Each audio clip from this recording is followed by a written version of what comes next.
الله أكبر. الحمد لله رب العالمين الرحمن الرحيم مالك يوم الدين إياك نعبد وإياك نستعين اهدنا الصراط المستقيم صراط الذين أنعمت عليهم غير المغضوب عليهم ولا الضالين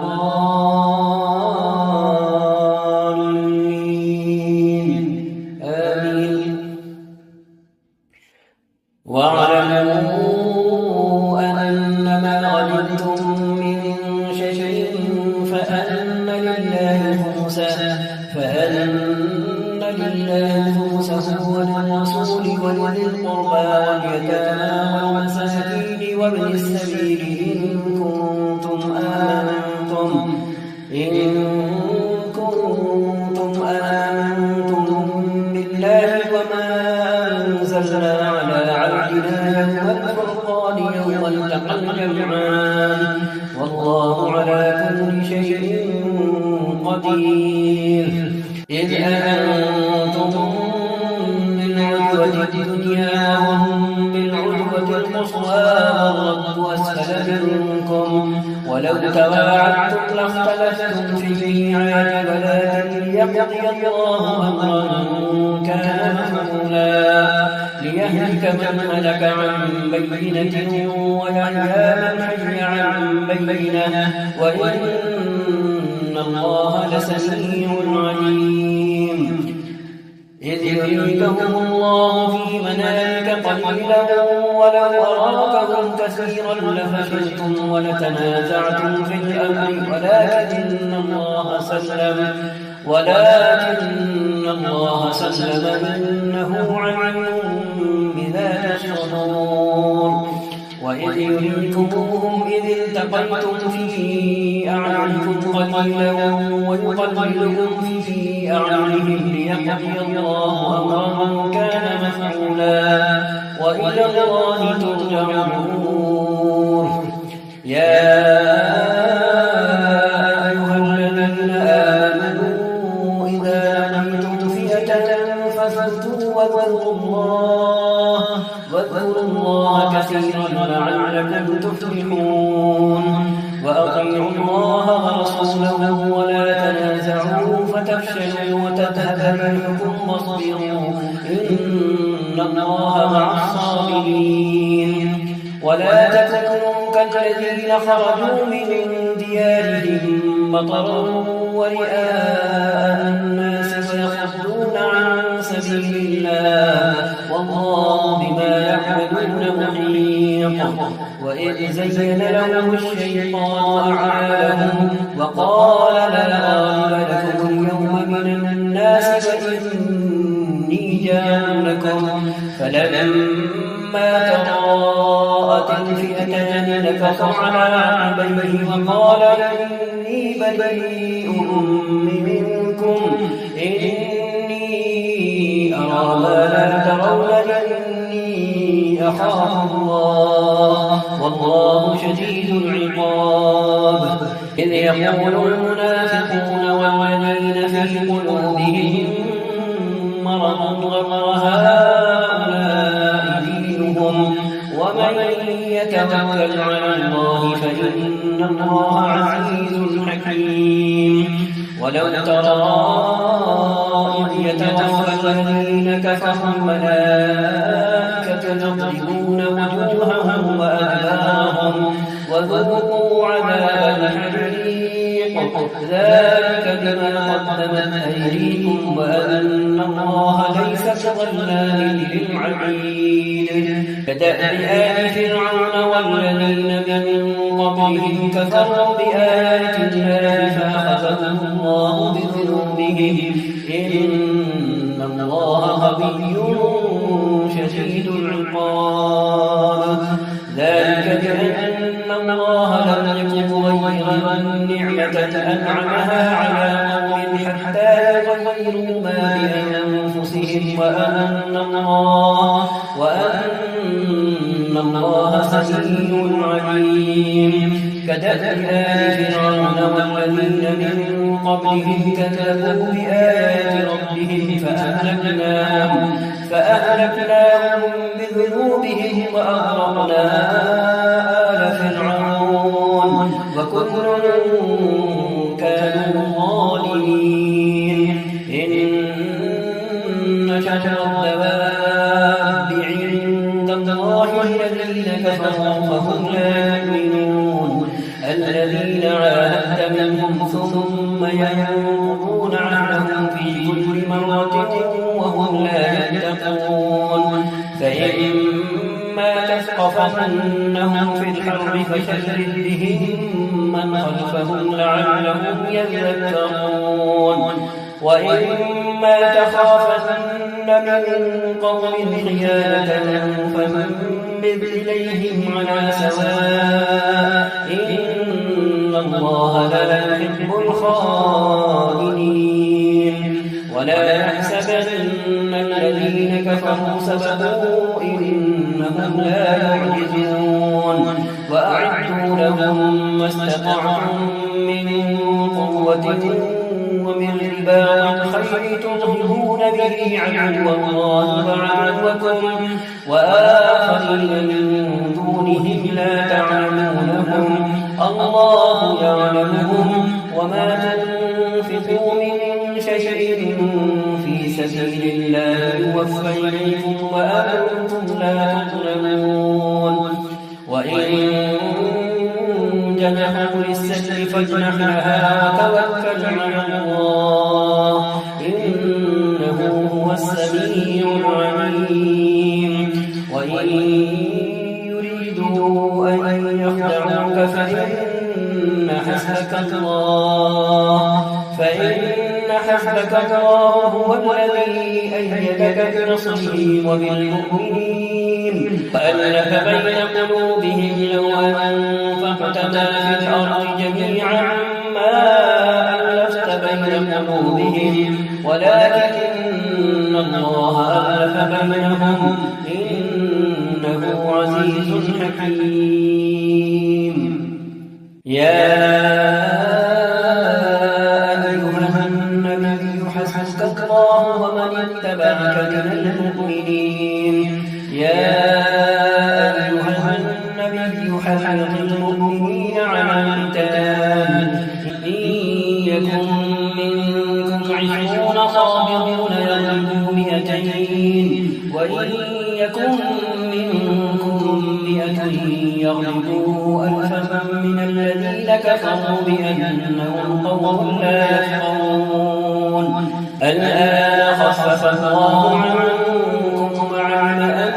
فيكم ضعفا فإن يكن منكم 100 صابرة يغلبوا 200 وإن يكن منكم 1000 يغلبوا 2000 بإذن الله والله مع الصابرين. ما كان لنبي أن يكون له أسرى حتى يسخن في الأرض تريدون عرض الدنيا والله يريد الآخرة والله عزيز حكيم. لولا كتاب من الله سبق لمسكم فيما أخذتم عذاب عظيم فكلوا مما غنمتم حلالا طيبا واتقوا الله إن الله غفور رحيم. يا أيها النبي قل لمن في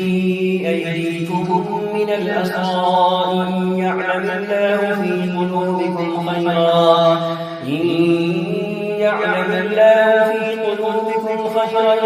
يؤتكم خيرا مما أخذ منكم ويغفر لكم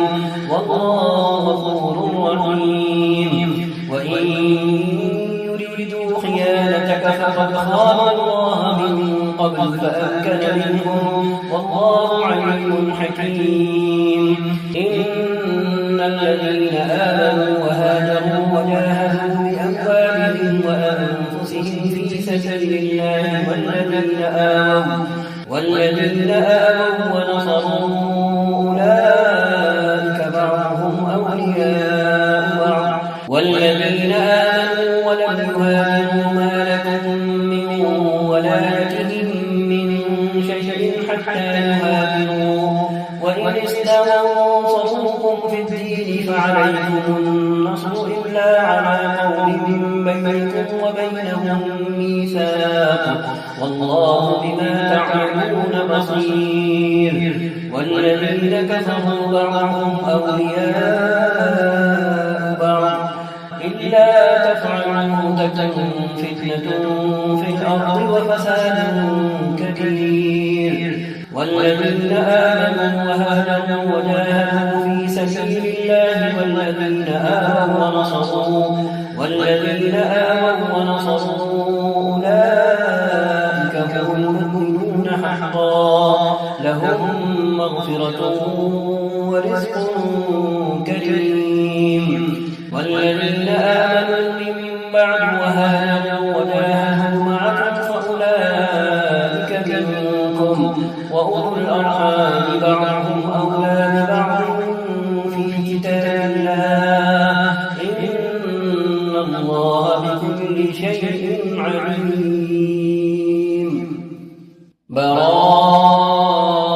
براءة من الله ورسوله إلى الذين عاهدتم من المشركين فسيحوا في الأرض 4 أشهر واعلموا أنكم غير معجز الله وأن الله مخزي الكافرين وأذان من الله ورسوله إلى الناس يوم الحج الأكبر أن الله بريء من المشركين ورسوله فإن تبتم فهو خير لكم وإن توليتم فاعلموا أنكم غير معجز الله وبشر الذين كفروا بعذاب أليم إلا الذين عاهدتم من المشركين ثم لم ينقصوكم شيئا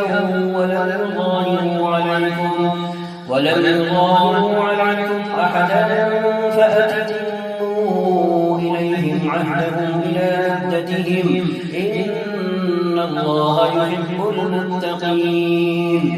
فإذا انسلخ الأشهر الحرم فاقتلوا المشركين حيث وجدتموهم وخذوهم واحصروهم واقعدوا لهم كل مرصد فإن تابوا وأقاموا الصلاة وآتوا الزكاة فخلوا سبيلهم إن الله غفور رحيم وإن أحد من المشركين استجارك فأجره حتى يسمع كلام الله ثم أبلغه مأمنه ذلك بأنهم قوم لا يعلمون كيف يكون للمشركين عند الله وعند رسوله إلا الذين عاهدتم عند المسجد الحرام فما استقاموا لكم فاستقيموا لهم إن الله يحب المتقين كيف فمن يظهروا عليكم لا يرقبوا فيكم إلا ولا ذمة يرضونكم بأفواههم وتأبى قلوبهم وأكثرهم فاسقون اشتروا بآيات الله ثمنا قليلا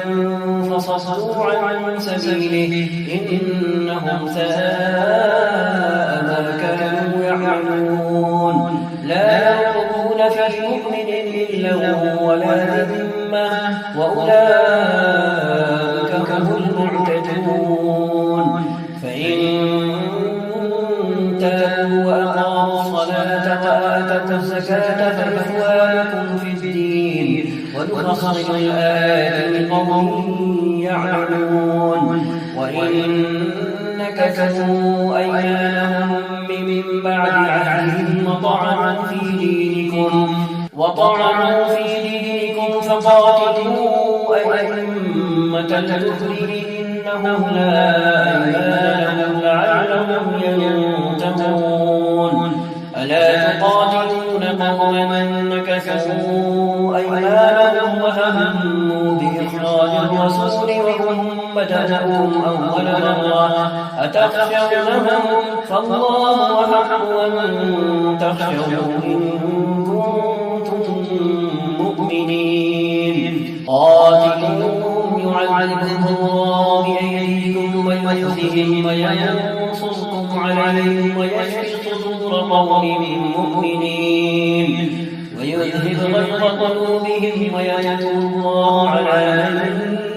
يشاء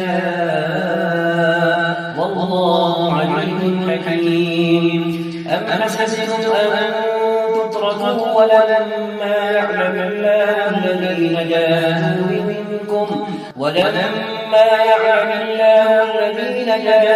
منكم ولم يتخذوا من دون الله ولا رسوله ولا المؤمنين وليجا والله خبير بما تعملون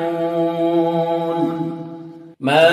كان للمشركين أن يعمروا مساجد الله شاهدين على أنفسهم بالكفر أولئك حبطت أعمالهم وفي النار هم خالدون إنما يعمر مساجد الله من آمن بالله واليوم الآخر وأقام الصلاة وآتى الزكاة ولم يخش إلا الله فعسى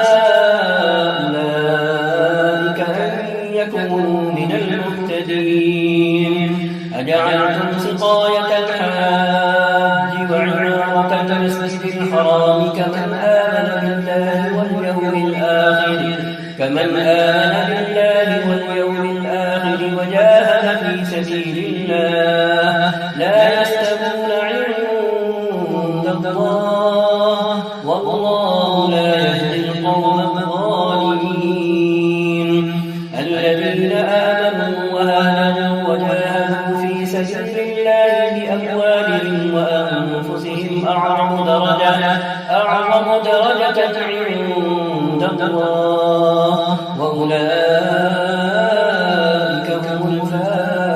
الفائزون يبشرهم ربهم برحمة منه ورضوان وجنات لهم فيها نعيم مقيم خالدين فيها أبدا إن الله عنده أجر عظيم يا أيها الذين آمنوا لا تتخذوا آباءكم وإخوانكم أولياء استحبوا الكفر على الإيمان ومن يتولهم منكم فأولئك هم الظالمون قل إن كان آباؤكم وأبناؤكم وإخوانكم وأزواجكم وعشيرتكم وأموال اقترفتموها وتجارة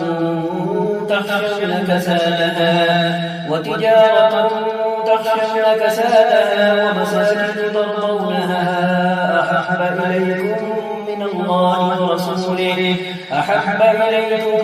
من الله ورسوله وجهاد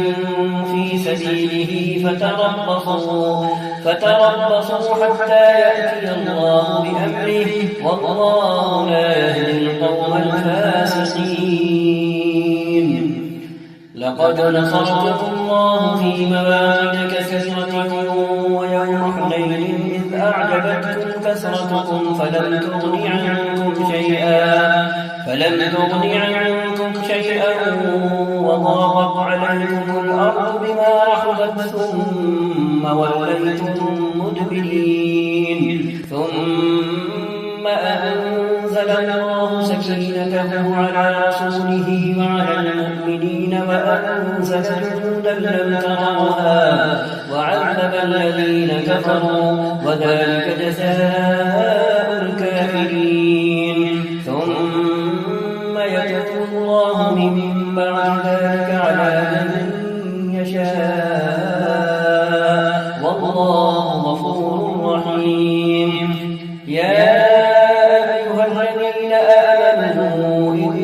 إنما المشركون نجس فلا يقربوا المسجد الحرام بعد عامهم هذا وإن خفتم عيلة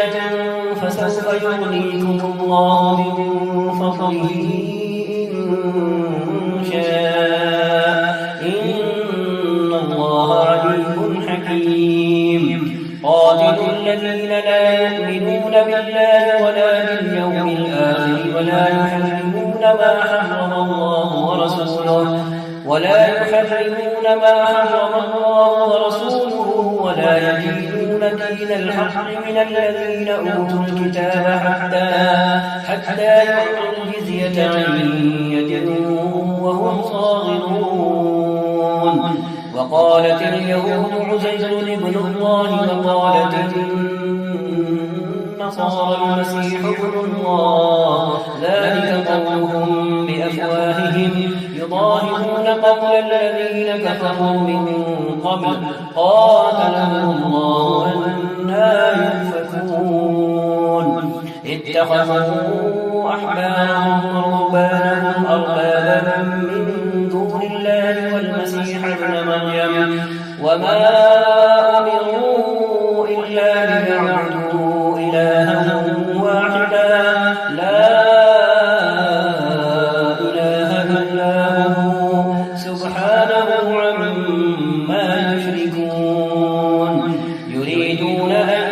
يطفئوا نور الله بأفواههم ويأبى الله إلا أن يتم نوره ولو كره الكافرون هو الذي أرسل رسوله بالهدى ودين الحق ليظهره على الدين كله ولو كره المشركون يا أيها الذين آمنوا إن كثيرا من الأحبار والرهبان ليأكلون أموال الناس بالباطل ويصدون عن سبيل الله والذين يكنزون الذهب والفضة ولا ينفقونها في سبيل الله فبشرهم بعذاب أليم يوم يجمع عليها في نار جهنم فتكوى بها جباههم وجنوبهم وظهورهم هذا ما كنزتم لأنفسكم فذوقوا ما كنتم تكنزون إن عدة الشهور عند الله 12 شهرا في كتاب الله يوم خلق السماوات والأرض منها 4 حرم ذلك الدين القيم فلا تظلموا فيهن أنفسكم وقاتلوا المشركين كافة كما يقاتلونكم كافة واعلموا أن الله مع المتقين إنما النسيء زيادة في الكفر يضل به الذين كفروا يحلونه عاما ويحرمونه عاما ليواقعوا عدة ما حرم الله فيحلوا ما حرم الله زين لهم سوء أعمالهم والله لا يهدي القوم الكافرين يا أيها الذين آمنوا ما لكم إذا قيل لكم انفروا في سبيل الله اثاقلتم إلى الأرض أرضيتم بالحياة الدنيا من الآخرة فما متاع الحياة الدنيا في الآخرة إلا قليل إلا تنفروا يعذبكم عذابا أليما ويستبدل قوما غيركم ولا تضروه شيئا والله على كل شيء قدير إلا تنصروه فقد نصره الله إذ أخرجه الذين كفروا ثاني اثنين إذ هما في الغار إذ يقول لصاحبه لا تحزن إن الله معنا فأنزل الله سكينته عليه فأيده بجنود لم تروها وجعل كلمة الذين كفروا السفلى وكلمة الله هي العليا والله عزيز حكيم انفروا خفافا وثقالا وجاهدوا بأموالكم وأنفسكم في سبيل الله ذلكم خير لكم إن كنتم تعلمون لو كان عرضا قريبا وسفرا قاصدا لاتبعوك ولكن بعدت عليهم الشقة وسيحلفون بالله لم استطعنا لخرجنا معكم يهلكون أنفسهم والله يعلم إنهم لكاذبون عفى الله عنك لما أذنت لهم حتى يتبين لك الذين صدقوا وتعلم الكاذبين لا يستأذنك الذين يؤمنون بالله واليوم الآخر أن يجاهدوا بأموالهم وأنفسهم والله عليم بالمتقين إنما يستأذنك الذين لا يؤمنون بالله واليوم الآخر وارتابت قلوبهم فهم في ريبهم يترددون ولو أرادوا الخروج لأعدوا له عدة ولكن كره الله بعاثهم فثبطهم وقيل اقعدوا مع القاعدين لو خرجوا فيكم ما زادوكم إلا خبالا ولأوضعوا خلالكم يبغونكم الفتنة وفيكم سماعون لهم والله عليم بالظالمين لقد ابتغوا الفتنة من قبل وقلبوا لك الأمور حتى جاء الحق وظهر أمر الله وهم كارهون ومنهم من يقول ائذن لي ولا تفتني ألا في الفتنة سقطوا وإن جهنم لمحيطة بالكافرين إن تصبك حسنة تسؤهم وإن تصبك مصيبة يقولوا قد أخذنا أمرنا من قبل ويتولوا وهم فرحون قل لن يصيبنا إلا ما كتب الله لنا هو مولانا وعلى الله فليتوكل المؤمنون قل هل تربصون بنا إلا إحدى الحسنيين ونحن نتربص بكم أن يصيبكم الله بعذاب من عنده أو بأيدينا فتربصوا وإنا معكم متربصون قل أنفقوا طوعا أو كرها لن يتقبل منكم إنكم كنتم قوما فاسقين وما منعهم أن تقبل منهم نفقاتهم إلا أنهم كفروا بالله وبرسوله ولا يأتون الصلاة إلا وهم كسالى ولا ينفقون إلا وهم كارهون فلا تعجبك أموالهم ولا أولادهم إنما يريد الله ليعذبهم بها في الحياة الدنيا وتزهق أنفسهم وهم كافرون ويحلفون بالله إنهم لمنكم وما هم منكم ولكنهم قوم يفرقون لو يجدون ملجأ أو مغارات أو مدخلا لولوا إليه وهم يجمحون ومنهم من يلمزك في الصدقات فإن أعطوا منها رضوا وإن لم يعطوا منها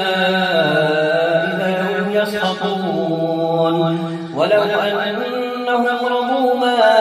آتاهم الله ورسوله وقالوا حسبنا الله سيؤتينا الله من فضله ورسوله إنا إلى الله راغبون إنما الصدقات للفقراء والمساكين والعاملين عليها والمؤلفة قلوبهم وفي الرقاب والغارمين وفي سبيل الله وابن السبيل فريضة من الله والله عليم حكيم ومنهم الذين يؤذون النبي ويقولون هو أذن قل أذن خير لكم يؤمن بالله ويؤمن للمؤمنين ورحمة للذين آمنوا منكم والذين يؤذون رسول الله لهم عذاب أليم يحلفون بالله لكم ليرضوكم والله ورسوله أحق أن يرضوه إن كانوا مؤمنين ألم يعلموا أنه من يحارب الله ورسوله فأن له نار جهنم خالدا فيها ذلك الخزي العظيم يحذر المنافقون أن تنزل عليهم سورة تنبئهم بما في قلوبهم قل استهزئوا إن الله مخرج ما تحذرون ولئن سألتهم ليقولن إنما كنا نخوض ونلعب قل أبالله وآياته ورسوله كنتم تستهزئون لا تعتذروا قد كفرتم بعد إيمانكم إن نعفو عن طائفة منكم نعذب طائفة بأنهم كانوا مجرمين المنافقون والمنافقات بعضهم من بعض يأمرون بالمنكر وينهون عن المعروف ويقبضون أيديهم نسوا الله فنسيهم إن المنافقين هم الفاسقون وعد الله المنافقين والمنافقات والكفار نار جهنم خالدين فيها هي حسبهم ولعنهم الله ولهم عذاب مقيم كالذين من قبلكم كانوا أشد منكم قوة وأكثر أموالا وأولادا فاستمتعوا بخلاقهم فاستمتعتم بخلاقكم كما استمتع الذين من قبلكم بخلاقهم وخضتم كالذي خاضوا أولئك حبطت أعمالهم في الدنيا والآخرة وأولئك هم الخاسرون ألم يأتهم نبأ الذين من قبلهم قوم نوح وعاد وثمود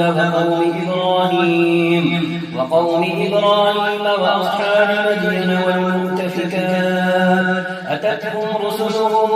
بالبينات فما كان الله ليظلمهم ولكن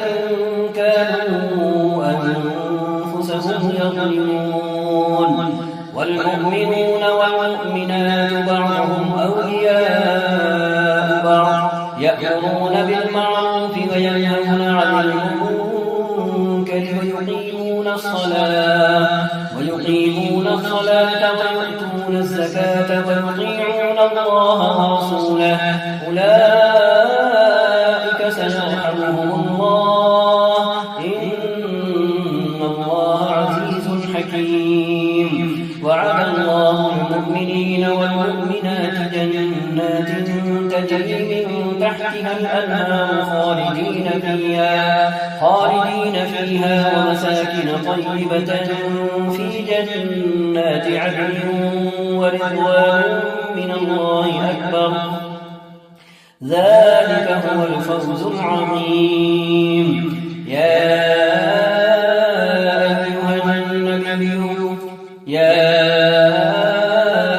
أيها النبي جاهد الكفار والمنافقين واغلظ عليهم ومأواهم جهنم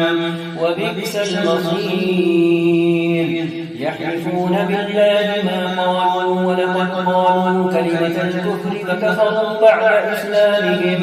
وكفروا بعد إسلامهم وهموا بما لم ينالوا وما نقموا إلا أن أغناهم الله ورسوله من فضله فإن يتوبوا يك خيرا لهم وإن يتولوا يعذبهم الله عذابا أليما في الدنيا والآخرة وما لهم في الأرض من ولي ولا نصير. ومنهم من عاهد الله لئن آتانا من فضله لنصدقن ولنكونن من الصالحين. فلما آتاهم من فضله بخلوا به وتولوا وهم معرضون. فأعقبهم نفاقا في قلوبهم إلى يوم يلقونه بما أخلفوا الله ما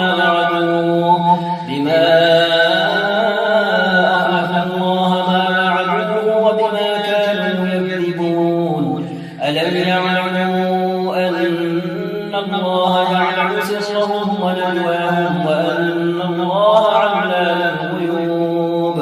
الذين يلمزون المطوعين من المؤمنين في الصدقات والذين لا يجدون إلا جهدهم فيسخرون منهم سخر الله منهم ولهم عذاب أليم. استغفر لهم أو لا تستغفر لهم إن تستغفر لهم 70 مرة فلن يغفر الله لهم ذلك بأنهم كفروا بالله ورسوله والله لا يهدي القوم الفاسقين. فرح المخلفون بمقعدهم خلاف رسول الله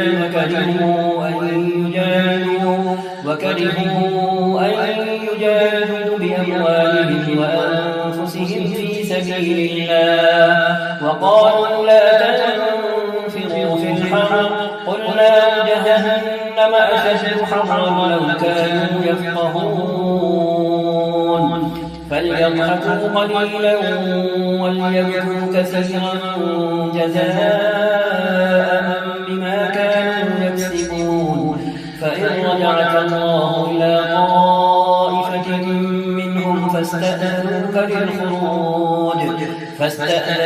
للخروج فقل لن تخرجوا معي أبدا ولن تقاتلوا معي عدوا إنكم رضيتم بالقعود أول مرة فاقعدوا مع الخالفين. ولا تصل على أحد منهم مات أبدا ولا تقم على قبره إنهم كفروا بالله ورسوله وماتوا وهم فاسقون. ولا تعجبك أموالهم وأولادهم إنما يريد الله أن يعذبهم بها في الدنيا وتزهق أنفسهم وهم كافرون. وإذا أنزلت سورة أن آمنوا بالله وجاهدوا مع رسوله استأذنك أولو الطول منهم وقالوا ذرنا لكم مع القاعدين. رضوا بأن يكونوا مع الخوالف فطبع على قلوبهم فهم لا يفقهون. لكن الرسول والذين آمنوا معه جاهدوا بأموالهم وأنفسهم وأولئك لهم الخيرات وأولئك هم المفلحون. أعد الله لهم جنات تجري من تحتها الأنهار خالدين فيها ذلك الفوز عظيم. وجاء المعذرون من الأعراب ليؤذن لهم وقعد الذين كذبوا الله ورسوله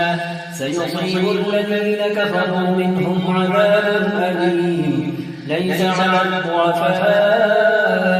ولا على المرضى ولا على الذين لا يجدون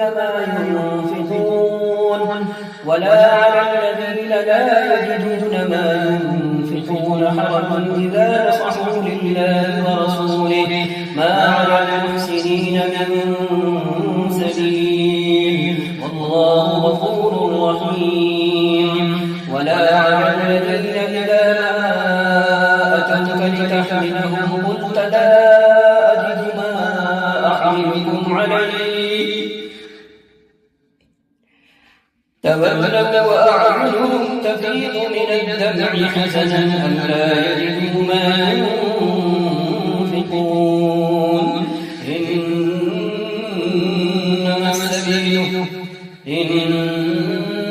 إنما السبيل على الذين يستأذنونك وهم أغنياء رضوا بأن